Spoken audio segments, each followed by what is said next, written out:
தேவன் நியமித்ததை நிறைவேற்றுவதில் கவனம் செலுத்த வேண்டும். ஆமென். லூக்கா 12:47 வாசிக்கலாம். லூக்கா 12:47.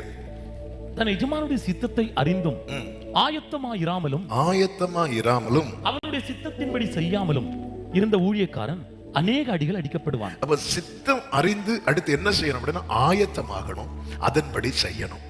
சித்தம் அறிய காத்திருக்கணும், சித்தம் அறிந்து ஆயத்தமாகணும், அதன்படி செய்யணும். அடுத்த வசனத்தை வாசியுங்கள். அறியாதவனாயிருந்து அடிகளுக்கு ஏதுவானவர்களை செய்தவனோ சில அடிகள் அடிக்கப்படுவான். அப்ப ஒருவேளை நம்ம எதுக்கு இந்த வசனத்தை வாசிக்க சொன்னேன்னா, ஒருவேளை நம்ம நினைக்கலாம் அப்ப சித்தம் அறிந்து செய்யாம இருந்தா தான் அடி உண்டு, அப்ப அறியாமலே இருந்திருந்தா அறியாம இருந்தாலும் அடி உண்டு.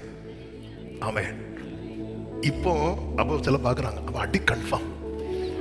ஹல்லேலூயா. அப்ப எங்க போனா குறைவான அடி கிடைக்கும்.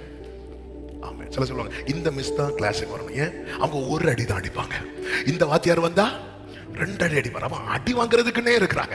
ஆமாம். அதுல இல்ல, சித்தம் அறியணும், சித்தம் அறிந்து செயல்படும். ஏன்னா பந்தய பொருளை அடையணும்னா, அந்த லெக்கை அடையணும்னா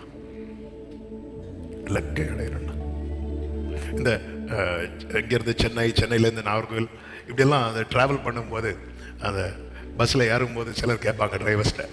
நான் சென்னையிலேருந்து வரும்போது தான் ஏறி இருக்கிறேன், ஒருத்தர் என் ஃப்ரெண்டு சீட்டில் இருக்கிற ஒருத்தர் கேட்குறாரு, வண்டி ஸ்டார்ட் பண்ணவே இல்லை, வந்து சார் எப்போ போய் சேரும், போமா போய் சேருவோமா, போகிறதுக்கு முன்னாடி கேட்குறத பாரு, எப்போ போய் இப்படியெல்லாம் பேசுறது சிலருக்கு என்ன செய்யாது தெரியுமா, டிக்கெட்லாம் எடுத்தாச்சு எல்லாம் ஓகே, ஆனால் உடனே வண்டியில் ஏறினதுமே நம்ம மைண்டு என்ன சொல்ல ஆரம்பிக்க தெரியுமா, எப்பவும் போய் சேரணும். ஆனால் ஓட்டுறவங்களுக்கு எப்படி இருக்குன்னா, போய் சேர்ந்தா போதும்.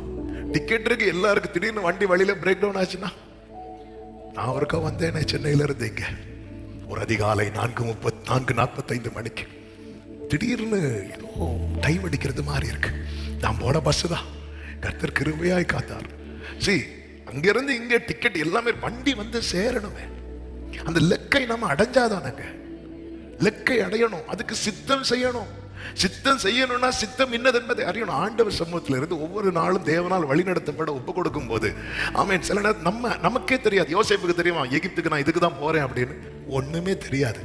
ஆனா தேவனை சார்ந்து நிக்கிற ஒருவன் எடுத்து வைக்கிற ஒவ்வொரு ஸ்டெப்புமே சித்தத்துக்கு உட்பட்டு தான் கர்த்தர் வைப்பாரே தவிர அதற்கு மாறாக வைக்க விடவே மாட்டான்.